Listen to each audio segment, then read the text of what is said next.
Hi guys, my name is Swati, your English educator from Magnet Brains. Hi, कैसे हैं आप सब? I'm sure you're good, right? With a smile on your face, hope in your heart. So let's go begin.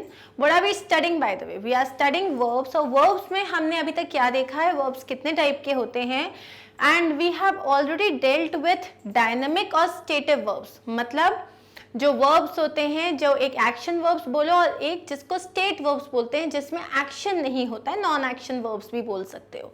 Then we have already understood transitive and intransitive verbs. हम ये भी समझ चुके हैं. हमने सारे इसमें जो ऑक्सिलरी वर्ब्स थे उनको थोड़ा थोड़ा देख लिया था कि प्राइमरी ऑक्सिलरीज और मॉडल ऑक्सिलरीज ऐसे होते हैं, लेकिन अब हम इसको डिटेल में समझने वाले हैं. So guys let's begin. We are about to start with auxiliary verbs या हेल्पिंग वर्ब्स मानते हैं अपन, ठीक है. Verbs that either help in the formation of tense or its mood. अब ये जो verbs होते हैं ना, ठीक है, ये जो verbs होते हैं, चलो जैसे मैं एक बात बताती हूँ, मैं बोलूंगी he is writing a letter, ठीक है. अब मैंने तुम्हें ये बोला she was writing a letter, okay. या मैं एक और सेंटेंस लेती हूं जहां मैं बोलूंगी they will write a letter. या मैंने बोला हैव यू ईटन. या मैं बोल रही हूं I have eaten. ठीक है. ये जितने भी सेंटेंसेस हैं, इन सब सेंटेंसेस में अगर मैं बोलूंगी he is writing a letter, तो इसमें मुझे क्या पता चल रहा है कि वो इस वक्त एक लेटर लिख रहा है. ये मुझे कैसे पता चलता है? ये पता चलता है मुझे इस छोटे से वर्ड से. इज मतलब वो अभी लिख रहा है. जब मैं बोलूंगी she was writing a letter, इससे मुझे पता चलता है कि वो लेटर लिख रही थी. they will write a letter मतलब वो सब मिलके एक लेटर लिखेंगे. तो यहाँ पे क्या हो रहा है? ये प्रेजेंट टाइम है, ये पास्ट टाइम है और ये फ्यूचर टाइम है. ये मुझे पता चल रहा है क्यों? क्योंकि ये जो छोटे छोटे वर्ड्स हैं ये टाइम को डिनोट करते हैं, ठीक है. ये टाइम को डिनोट करते हैं. अगर मैं यहाँ बात करूं I have eaten, मैं खा चुकी हूं, तो ये क्या बता रहे हैं? अगेन आपके टाइम को बता रहे हैं कि आप ऑलरेडी खा चुके हो. पता चलता है मुझे इस वर्ड से, और इस वर्ड के बाद हमने वर्ब का कौन सा फॉर्म यूज किया है इससे. तो अभी जो है ना, ये सारी चीजें हम टेंसेस में पढ़ेंगे कि किसके साथ क्या यूज होता है, कैसे यूज होता है. अभी हमको ये समझना है कि जो ऑक्सिलरी वर्ब्स होते हैं या हेल्पिंग वर्ब जिन्हें हम कहते हैं, ये जो वर्ब्स होते हैं ये हमको किसी भी सेंटेंस में हेल्प करते हैं ये जानने के लिए कि जो आपका वर्ब है, जो आपकी क्रिया है, वो कब हो रही है. अभी हो रही है, बाद में हो रही है, हो चुकी है, होने वाली है. ये सारी चीजें वो हमें बताते हैं. Generally helping verbs are used to show the state of being, ठीक है. आपको नॉर्मली बोलूंगी अगर मैं I am a woman, I am a woman, तो मेरा यहाँ पे ये नहीं बता रहा है कि मैं पास्ट में वुमन थी या प्रेजेंट में वुमन थी या फ्यूचर में होने वाली हूँ. ये बता रहा है कि मैं वुमन हूँ. ये मेरा स्टेट ऑफ बीइंग बता रहा है. क्या बता रहा है ये? कि भाई मैं तो वुमन हूँ, राइट. होना, ये मेरे होने की क्रिया बता रहा है. Helping verbs can be divided into two types. एक होते हैं प्राइमरी ऑक्सिलरी वर्ब्स और एक होते हैं मॉडल ऑक्सिलरी वर्ब्स, ठीक है. तो हम स्टार्ट करेंगे प्राइमरी ऑक्सिलरी वर्ब्स से. जो प्राइमरी ऑक्सिलरी वर्ब्स होते हैं वो मैंने तुम्हें पहले भी समझाया था जब इसका इंट्रोडक्शन दिया था. ये तीन मेजर प्राइमरी ऑक्सिलरी वर्ब्स होते हैं. एक होता है बी, हैव एंड डू, ठीक है. बी, हैव और डू. अब पहले हम पढ़ेंगे बी के बारे में. ये वर्ड जो बी है ना, ये इरेगुलर वर्ब है. हम समझेंगे इरेगुलर रेगुलर क्या होता है. बेसिकली अगर मैं थोड़ा सा बताऊं तो जो वर्ब्स अपना फॉर्म चेंज कर देते हैं, जैसे चेंज, चेंज्ड, चेंज्ड. अब इसमें ना ज्यादा चेंज नहीं हुआ है, इसमें पास्ट और जो पास्ट पार्टिसिपल है वो सेम है. I will explain that to you as well. लेकिन अभी इतना समझो जैसे कि बी का फॉर्म है प्रेजेंट टेंस में ये बन जाता है इज, या ये बन जाएगा एम, या ये बन जाएगा आर। अभी बी को देख के लगता है कि इसके जो बच्चे हैं इस तरीके के दिख सकते हैं? नहीं दिखते ना। तो अगर मम्मी पापा जैसे ही बच्चे दिखते हैं ना तो वो होते हैं रेगुलर वर्ब्स, लेकिन मम्मी पापा जैसे नहीं दिखते ना तो वो बन जाते हैं इररेगुलर वर्ब्स। ठीक है, तो ये तीनों बच्चे जो है ना ये अपनी मम्मा पे ही नहीं गए। ठीक है, तो इसीलिए यहाँ पे हम इसको क्या बोल रहे हैं कि अब हम बी के बारे में समझेंगे। इनफैक्ट पास्ट में क्या होता है, वॉज और वर। भाई कोई भी नहीं गया, सबके सब अलग है। ठीक है, तो द वर्ब बी, ये जो वर्ब है be, can be used as an auxiliary and a full verb. अब ये जो वर्ब है ना ये ऑक्सिलरी वर्ब मतलब हेल्पिंग वर्ब की तरह भी यूज कर सकते हो या ये फुल वर्ब की तरह भी यूज कर सकते हो। As an auxiliary we use this verb for formation of tenses and the passive voice. ठीक है, जब मैंने अभी जैसे आपको सेंटेंसेस लिख के दिए थे उसी तरीके से क्या होता है ऑक्सिलरी वर्ब में, जब देखो तो जैसे यहाँ पे है ये हमें टेंसेस बनाने में हेल्प कर रहे हैं। He is writing a letter, मुझे पता है कि मैं यहाँ बात कर रही हूँ प्रेजेंट टेंस की। जब he was writing a letter मुझे पता है मैं पास्ट की बात कर रही हूँ। They will write a letter मुझे पता है मैं फ्यूचर की बात कर रही हूँ। I have eaten मैं प्रेजेंट की बात कर रही हूँ, लेकिन प्रेजेंट में मैं एक ऐसे वर्ब की बात कर रही हूँ जो ऑलरेडी कंप्लीट हो चुका है। ठीक है, तो जब हम टेंसेस करेंगे ना ये चीजें यूं समझ में आ जाएंगी। ओके, सो मूविंग बैक, अब यहाँ पे देखो, अब यहाँ पे इसको अगर मैं नॉर्मली समझाऊं ना तो मैं तुम्हें एक काम करती हूँ, यहाँ पे समझाती हूँ। ठीक है, यहाँ होता है आई, यू, ही, शी, इट, उसके बाद हो जाएगा वी और दे। ठीक है, आई के साथ अगर मैं प्रेजेंट टाइम की बात कर रही हूं, आई के साथ क्या लगता है, आई एम। क्या लगेगा, आई के साथ लगता है एम। यू के साथ हमेशा क्या लगेगा, यू के साथ लगेगा आर। ही, शी और इट के साथ लगेगा इज। ठीक है, वी और दे, जब भी मैं प्लूरल की बात करूंगी तब इनके साथ लगेगा आर। तो अगर मैं प्रेजेंट टाइम की बात करती हूं तो मेरे पास तीन होते हैं बी के फॉर्म। बी के कौन कौन से फॉर्म होते हैं, इज, एम और आर। अगर मैं यहीं पे बात करती हूं पास्ट टाइम की तब आई के साथ लगता है वॉज, यू के साथ लगता है वर, ही, शी और इट के साथ लगता है वॉज, वी, दे या किसी भी प्लूरल के साथ लगता है वर।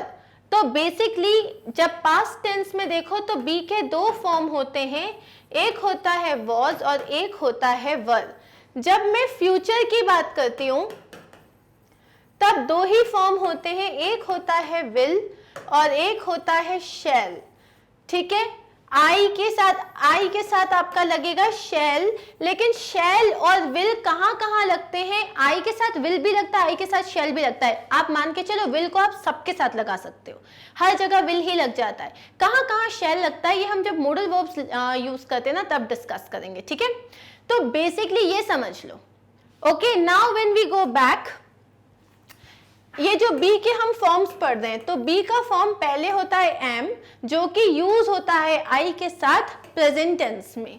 दूसरा होता है आर जो कि यूज होता है यू, दे और वी और किसी भी प्लूरल के साथ प्रेजेंट टेंस में, यही हमने अभी पढ़ा था। इस जो होता है ये थर्ड पर्सन सिंगुलर के साथ होता है, जैसे कि ही, शी, इट या कोई भी सिंगुलर पर्सन, और ये भी होता है प्रेजेंट टेंस में। वॉज यूज होता है आई के साथ या किसी भी सिंगुलर के साथ, और ये होता है पास्ट टेंस में। अब यहाँ पे जो है बीन एंड बीइंग आ गया है, एक और बचा है वो है वर। ठीक है, वर कहाँ यूज होता है, वर यूज होता है यू के साथ और किसी भी प्लूरल के साथ, और ये भी कहाँ पे आता है, पास्ट टेंस में आता है। इसके बाद होता है आपका बीन और being. I have been to London. Remember pussycat, pussycat, where have you been? I have been to London. मैं वहां पे गई थी, मैं जा चुकी हूँ, you know. I have been to London to see the Queen. तो ये been जो है ये आपका टेंस जो होता है इसमें एक अलग टेंस होता है। ठीक है, हम परफेक्ट टेंस की जब बात करते हैं, मतलब परफेक्ट में भी कंटिन्यूअस, जो कोई काम हो चुका है, कभी चालू हुआ है और अभी तक चला जा रहा है, उसमें मैं बीन यूज करती हूँ। और एक बीइंग होता है, ये प्रेजेंट और पास्ट पार्टिसिपल में आते हैं। अब यहाँ पे हम कुछ एग्जाम्पल्स देखते हैं।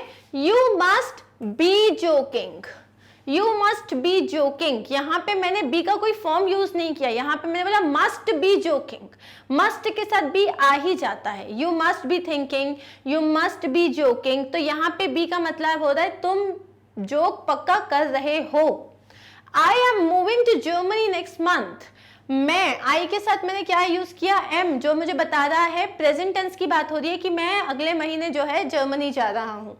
We are leaving tomorrow morning, हम कल सुबह निकल रहे हैं, वी के साथ क्या यूज किया मैंने, आर, मुझे पता चला ये प्रेजेंट टेंस की बात हो रही है। She is wondering where we are going, she is wondering where we are going मतलब वो सोच रही है कि हम कहाँ जा रहे हैं। ठीक है, वो ऐसा उसको लग रहा है बाप रे हम कहाँ जा रहे हैं, लग रहा है। मुझे कैसे पता चला है, क्योंकि अगेन इज लगा हुआ है जो कि प्रेजेंट टेंस को डिनोट करता है। I was talking to my brother yesterday, मैं बात कर रही थी, बीता हुआ कल, येस्टरडे से बीता हुआ कल पता चलता है और वॉज से भी बीता हुआ कल पता चलता है। It was raining quite hard last night, कल रात को बहुत जोर से बारिश हो रही थी। लास्ट नाइट जोर से बारिश हो रही थी, तो ये जो था, थी और रहा है, रही है, ये सब हमें पता चलता है हमारे हेल्पिंग वर्ब से। ठीक है, similarly we have got some more examples. We were looking for a new place to live, हम लोग एक नया घर ढूंढ रहे थे। कैसे पता चला, वर, अगर इसमें आर हो जाता तो हो जाता कि हम ढूंढ रहे हैं। You were thinking of running away, तुम भाग जाने का सोच रहे थे, यू के साथ वर ही आएगा। When were they planning on electing a new president? When were they planning? कब सोच रहे थे कैसे पता चला हमको, हमारे पास वर आ गया इसलिए हमें पता चला। Everyone has been worrying about their job, सब अपने जॉब्स के बारे में चिंता कर रहे हैं। अब यहाँ जो has been आया है इसका मतलब होता है एक टाइम से वो चिंता करना स्टार्ट हुआ जो अभी तक चालू है। ठीक है, I was being loved by the students, मेरे स्टूडेंट्स मुझे प्यार किया करते थे, तो यहाँ पे है कि वो एक टाइम पे जो हुआ करता था तब हम यूज करते हैं being। In the above sentences, be is an auxiliary verb because it is followed by a main verb। अब इन सब वर्ड्स को, सेंटेंसेस को हम फिर से देखेंगे। ये तो आपका हेल्पिंग वर्ब है, मेन काम क्या हो रहा है, लुकिंग, मेन काम यहाँ हो रहा है thinking. What were they planning? Main काम क्या हो रहा है, planning. Everyone has been worrying, main काम worrying। I was being loved, main काम loved। तो जहां पे हेल्पिंग वर्ब के बाद आपका एक मेन वर्ब आ गया, वहां पे उसको, उस ऑक्सिलरी वर्ब को हेल्पिंग वर्ब ही कहोगे, क्योंकि वो मेन वर्ब जैसे एक्ट नहीं कर रहा। लेकिन बहुत सारी सिचुएशन ऐसे होती है जहां पे वो खुद एक मेन वर्ब जैसे एक्ट करता है, जैसे कि दे आर 15 years old, यहाँ कोई मेन वर्ब नहीं है, यहाँ पे ये खुद ही एक मेन वर्ब है कि वो सब के सब जो हैं 15 साल के हैं। तो यहाँ पे हमें सिर्फ यहाँ पे स्टेट ऑफ बीइंग के बारे में पता चलता है, तो ये as a main verb act करता है। They are not 15 years old, वो 15 years के नहीं है, ये एक नेगेटिव सेंटेंस है, लेकिन यहाँ पे भी मेन वर्ब क्या है तुम्हारा, आर ही है। Are they 15 years old, again ये एक इंटरोगेटिव क्वेश्चन है जहां पे मेन वर्ब तुम्हारा क्या है, आर है। The verb be can also be a main verb, in this case it's not followed by another verb. अगर बी के कोई भी form is, am, are, was, were, अगर ये मेन वर्ब से फॉलोड नहीं है तो ये एक मेन वर्ब है। जैसे कि अगर मैं यहाँ पे लिखूं माई नेम इज स्वाति, मेरा नाम स्वाति है, यहाँ कोई मेन वर्ब नहीं है, तो इस क्या है, मेरा मेन वर्ब है। I hope you got this clear guys. Let's move on. अब हम बात करते हैं, हमने बी के सारे फॉर्म्स की बात करी, अब हम सिमिलरली बात करेंगे हैव की। हैव 3 फॉर्म्स में होता है, हैज, हैव और हैड। हैज और हैव दोनों जो हैं वो आपके प्रेजेंट टेंस को के बारे में या परफेक्ट टेंस के बारे में बात करते हैं। प्रेजेंट टेंस के बारे में मैं बोल रही हूँ, जैसे कि आई हैव अगर हैव की बात हो रही है, एक तो ये पोजीशन की बात करता है कि मेरे पास कोई चीज है, जैसे कि आई हैव अ कार, ठीक है, और हैव मतलब प्रेजेंट और पोजीशन दोनों एक साथ, आई हैव अ कार, ठीक है। दूसरी बात होती है जब मैं परफेक्ट टेंस की बात करती हूँ, जो हम आगे जाके पढ़ेंगे। परफेक्ट टेंस जैसे कि मैंने आपको बताया, जब कोई काम कंप्लीट हो चुका है, आई हैव ईटन, मैं खाना खा चुकी हूँ। आई हैव स्लेप्ट, मैं सो चुकी हूँ। आई हैव वोकन अप, मैं उठ चुकी हूँ। आई हैव टॉट, मैं पढ़ा चुकी हूँ। तो जब कोई काम खत्म हो जाता है ना, तब हम जब हम परफेक्ट टेंस यूज करते हैं तो उसमें जो हेल्पिंग वर्ब यूज होता है वो हमेशा होता है हैव, डिपेंड हैव या हैज, ठीक है। और अगर पास्ट की बात करें तब हमें हर जगह हैड यूज करना पड़ता है। हम देख लेते हैं। The verb have to can be use both as an auxiliary verb and a main verb. अब जो ये हैव वर्ब है ये भी ऑक्सिलरी वर्ब की तरह भी एक्ट कर सकता है और मेन वर्ब की तरह भी एक्ट कर सकता है। This verb puts a sentence into the perfect tense which shows that an action has already been accomplished। मैंने यही बताया कि ये जो वर्ब है ये आपको क्या बताता है कि कोई काम है, या तो ये पोजीशन बताता है, ठीक है। जैसे I have a pen, तो इधर पे आपका कोई मेन वर्ब नहीं है, मैं यही बता रही हूँ, यही मतलब यहाँ पे मेरा मेन वर्ब है, हैव है। पोजीशन की जब मैंने बात की, मैंने बोला I have eaten, तो यहाँ पे eaten मेरा मेन वर्ब है और have क्या बता रहा है कि काम हो चुका है, परफेक्ट टेंस की बात हो रही है। Has used with singular present tense, जैसे ही she, he has eaten, she has eaten, it has eaten. Have की बात कहाँ होती है, जब मैं यू की बात करूं, आई की बात करूं या किसी भी प्लूरल की, ठीक है। तो I have eaten, you have eaten, they have eaten, we have eaten, ठीक है। हैड की बात होती है जब हम पास्ट टेंस की बात करते हैं, तो आई हैड ईटन, मैं खा चुकी थी। आई हैव ईटन, मैं खा चुकी हूं, ओके। अब यहां पे देखो examples. I have been to this part of town before, मैं इस सिटी के, इस टाउन के इस हिस्से में पहले आ चुकी हूं। It has been raining for 2 hours, 2 घंटों से बारिश हो रही है। दे हैड अ साइकिल, उनके पास एक साइकिल हुआ करती थी।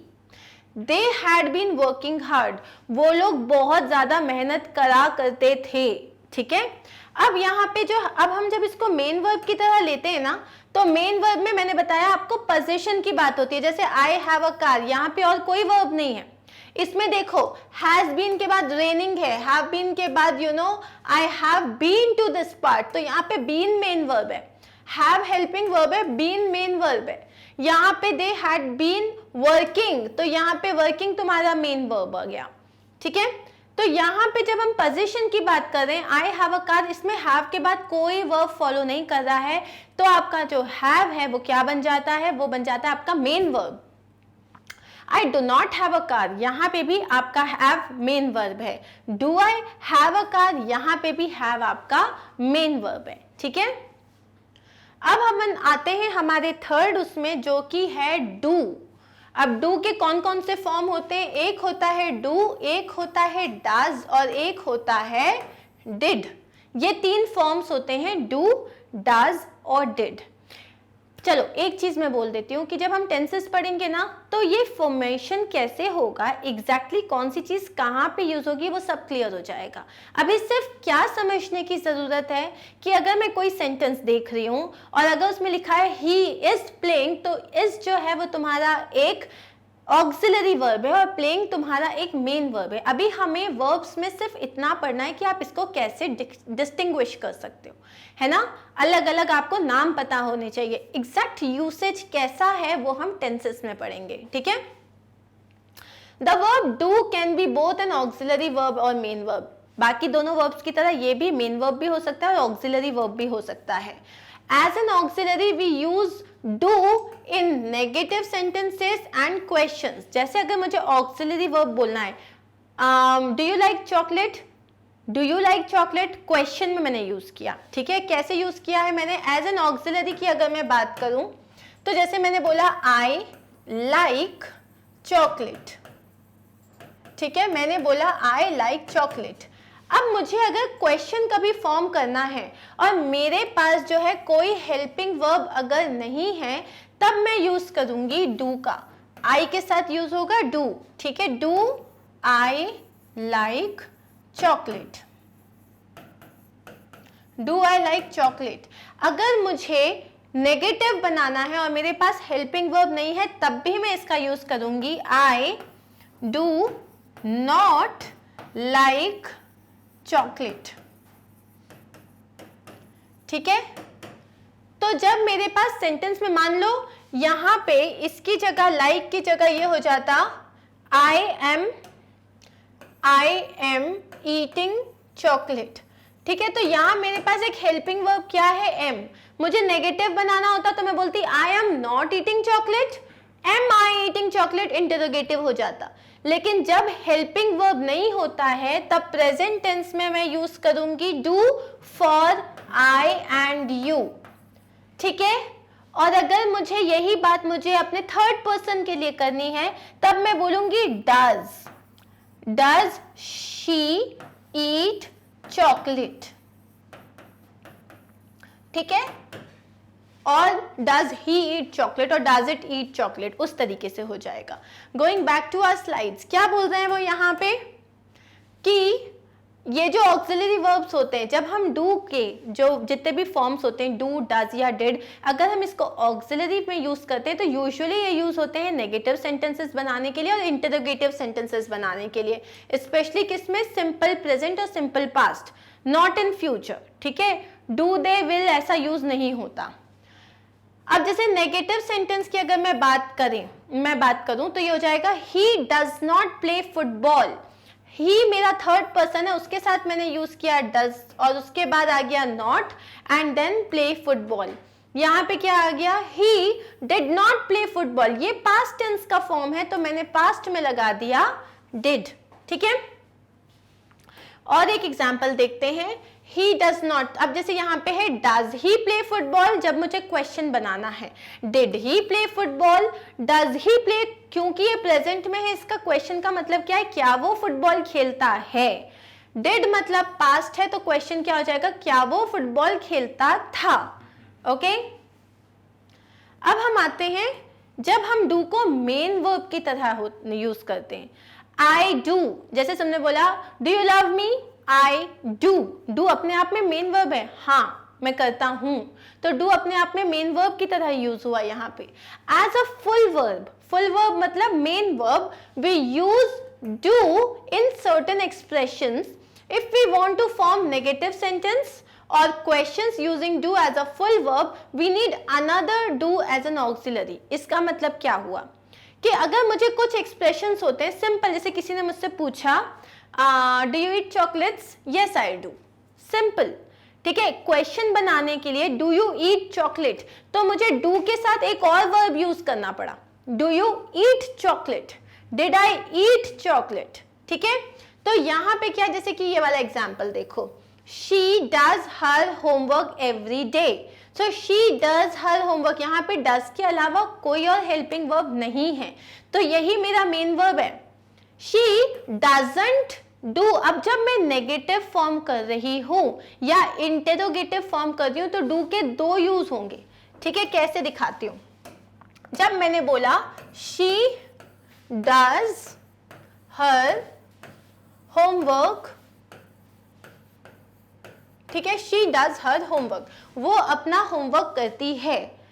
अब मुझे अगर इसमें डज मेरा मेन वर्ब है, अगर डज मेरा मेन वर्ब है तो जब मैं इसका नेगेटिव बनाऊंगी ना तो मुझे एक और डू चाहिए, कैसे, she does not do her homework, do her homework. अब मुझे यहाँ पे एक और डू की जरूरत पड़ी, डज भी आ रहा है और एक और डू भी आ रहा है, वो नहीं करती क्योंकि डज यहाँ पे अब हेल्पिंग वर्ब हो गया और डू अब यहाँ पे मेन वर्ब हो गया है, she does not do her homework. Similarly अगर मुझे इंटेरोगेटिव बनाना पड़ेगा, अगर मुझे क्वेश्चन स्टेटमेंट बनाना है इधर में तो ये डज यहाँ पे आ जाएगा, does she do her homework, does she do her homework. तो अब अगर आप यहाँ पे देखोगे तो डज भी आया है और डू भी आया है, क्योंकि यहाँ पे डज मेरा एक हेल्पिंग वर्ब की तरह काम कर रहा है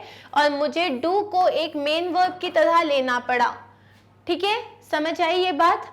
शी डज हर होमवर्क, यहाँ पे मेरे पास डज के अलावा कोई भी मेन वर्ब नहीं है, तो जब मैं इसमें नेगेटिव बनाना पड़ेगा तो मुझे एक और बार डू यूज करना पड़ेगा। She does not do her homework. और अगर मुझे इसका क्वेश्चन बनाना है तो फिर भी मुझे एक बार और यूज करना पड़ेगा। ये जो डज है ये यहाँ आ जाएगा, does she do her homework, does she do her homework. तो वो यहाँ पे यही बोल रहे हैं कि जब अगर मुझे नेगेटिव फॉर्म करना है या क्वेश्चन फॉर्म करना है यूजिंग डू, तो मुझे फुल वर्ब की तरह यूज करना पड़ेगा और एक और चाहिए होगा जो ऑक्सिलरी की तरह यूज करता है। ठीक है, does she does her homework every day, she does not और do her homework every day, does she do her homework every day. Okay, I have explain this, I hope समझ में आ गया हो। अब एक और जो होता है वो होता है वर्ब विल। सो ये बी, डू और हैव के अलावा एक और वर्ब होता है विल, जो फ्यूचर को डिनोट करता है। The verb will can be used as an auxiliary verb only. Will को आप मेन वर्ब की तरह यूज नहीं कर सकते। जैसे आपका बी है या आपका डज है या डू है या एक्सक्यूज मी हैज और हैव है, तो ये सारे जो हैं ये इंडिविजुअल वर्ब्स की तरह यूज हो सकते हैं, मेन वर्ब्स की तरह यूज हो सकते हैं, लेकिन विल नहीं यूज हो सकता। तो ये ऑक्सिलरी विल जो है ये सिर्फ और सिर्फ फ्यूचर टेंस के बारे में बताता है। ही विल प्ले फुटबॉल, मतलब वो फुटबॉल खेलेगा। He will not play football, वो फुटबॉल नहीं खेलेगा। विल ही प्ले फुटबॉल, क्या वो फुटबॉल खेलेगा। और जो ये विल नॉट है इसका कॉन्ट्रैक्शन हम पढ़ चुके हैं। विल नॉट का कॉन्ट्रैक्शन होता है वोंट। ठीक है, ये होता है विल नॉट का contraction. Okay guys, I hope ये समझ में आ गया होगा। Now we are going to do a very small exercise. क्या एक्सरसाइज कर रहे हैं हम, इन सब सेंटेंसेस में जो हेल्पिंग वर्ब है उनको अंडरलाइन करना है सिंगल लाइन से। तो हेल्पिंग वर्ब को सिंगल लाइन से अंडरलाइन करना है और मेन वर्ब को डबल लाइन से अंडरलाइन करना है। So shall we begin? This exercise is going to be very interesting, so let's begin. She was racing in a wheelchair race. एक व्हीलचेयर की रेस हो रही थी, उसमें वो रेस कर रही थी। Was हो गया मेरा हेल्पिंग वर्ब और रेसिंग हो गया मेरा मेन वर्ब। बस इतना ही करना है। ठीक है, सारा had joined the wheelchair athlete club. सारा ने जो व्हीलचेयर की एथलीट क्लब थी उसको ज्वाइन किया था। सो हैड हो गया तुम्हारा हेल्पिंग वर्ब और जॉइंड हो गया तुम्हारा main verb. The racers were using special racing wheelchairs. जितने भी रेसर्स थे वो स्पेशल व्हीलचेयर वाली जो रेसिंग व्हीलचेयर्स होती थी वो यूज कर रहे थे। तो जो रेसर्स थे वर हो गया तुम्हारा हेल्पिंग वर्ब और यूजिंग हो गया तुम्हारा main verb. They are training several times a week. वो जो हैं बहुत ज़्यादा टाइम, मतलब एक ही वीक में खूब ट्रेनिंग कर रहे हैं। जितने भी व्हीलचेयर रेस वाले हैं ना खूब ट्रेनिंग कर रहे हैं। तो यहाँ पे आर हो गया तुम्हारा हेल्पिंग वर्ब और वो एक्चुअली में क्या कर रहे हैं, वो कर रहे हैं तुम्हारी training. They have lifted weights too, उन्होंने वेट्स भी लिफ्ट किए हैं। तो उन्होंने मेन काम क्या किया है, लिफ्ट किया है, ये है मेन वर्ब। और they have lifted weights too, ये हो गया तुम्हारा हेल्पिंग वर्ब। ठीक है, अब यहाँ पे इन सेंटेंसेस में भी देख लेते हैं। सारा has raised for several years, सारा बहुत साल से रेस कर चुकी है। हैज आया है ना, इसलिए चुकी है, तो हैज मेरा हेल्पिंग वर्ब और रेस मेरा मेन वर्ब। ठीक है, she will race many more times, so she will हो गया मेरा हेल्पिंग वर्ब और रेस हो गया मेरा main verb. She is practicing for next year's Olympics. वो अगले साल ओलंपिक्स के लिए पार्टिसिपेट कर रही है। कैसे पता चला, इससे इज हो गया मेरा हेल्पिंग वर्ब। एक्चुअली क्या कर रही है, प्रैक्टिस कर रही है। प्रैक्टिस हो गया मेरा main verb. The junior Olympics are held every summer. अब जो जूनियर ओलंपिक्स होते हैं वो हर साल समर्स में होते हैं। जूनियर ओलंपिक्स आर हो गया तुम्हारा हेल्पिंग वर्ब, होते हैं, हेल्ड, ये हो गया तुम्हारा main verb. The games were started in 1967, और ये जो गेम्स है 1967 में स्टार्ट हुए थे। वर हो गया हेल्पिंग वर्ब्स, और एक्चुअली क्या हुआ था, स्टार्ट हुए थे, स्टार्ट हो गया तुम्हारा मेन वर्ब। समझ में आया? I hope this got clear for you all. ठीक है, कोई भी डाउट होता है तो what you have to do, you have to just mention that ma'am I have got this doubt in this particular section and I am going to help you with it. ठीक है, अब हम यहाँ पे इस पर्टिकुलर वीडियो में we are done with auxiliary verbs. हमने इस ऑक्सिलरी वर्ब्स में क्या पढ़ा कि ये बी, डू और हैव के फॉर्म्स कौन कौन से होते हैं, और क्या ये ऑक्सिलरी वर्ब्स की तरह ऐड कर सकते हैं या मेन वर्ब्स की तरह भी ऐड कर सकते हैं, हमने ये समझा है। अब ना हमारी जो आज की वोकैबुलरी सेशन है उसमें हम देखेंगे, हम नाउन्स पढ़ चुके हैं, तो बेसिक मिस्टेक्स जो लोग करते हैं और जो हमें नहीं करनी है, जैसे कि the deers are very agile. Deers, क्या डियर का प्लूरल होता है? क्या डियर में एस लगता है? नहीं, इसका करेक्ट है the deer are very agile. Okay, his pant got wet in the rain. Pant में क्या एक ही पैर होता है? पैंट में हमेशा दो पैर होते हैं, दो पैर होते हैं, इसलिए ये पैंट गलत है। क्या आ जाएगा? His pants got wet in the rain. The garage roof caved in. अब गराज की रूफ केव्ड इन, क्या मैं नॉन लिविंग थिंग्स के साथ अपोस्ट्रोफी एस यूज करती हूँ? नहीं। The roof of the garage caved in, मतलब रूफ ऑफ द गराज पूरी नीचे गिर गई। Okay, that gentleman is tall. That gentleman is tall, यहाँ पे हम यूज नहीं करेंगे वो जेंटलमैन, हम नॉर्मली कहेंगे that man is tall. Okay, I am looking for my parents' table. I am looking for my parents' table. यहाँ क्या गलत है? I am looking for my parents' table, कुछ भी गलत नहीं है, this is correct, but बाकी सारे जो हैं वो गलत हैं। ठीक है, so are we clear with this? Basically यहाँ पे ये समझ में आता है, नाउन पढ़ने की जरूरत इसलिए ताकि ये पता चल जाए कि ये बेसिक गलतियां जो हम करते हैं, जैसे पैंट्स के साथ, सिजर्स के साथ, डियर्स नहीं होता, डियर होता है, ये हमें पता होना चाहिए। I'm going to see you soon in my next video where we are going to start with modal verbs. ठीक है, तब तक के लिए take care, enjoy and bye bye.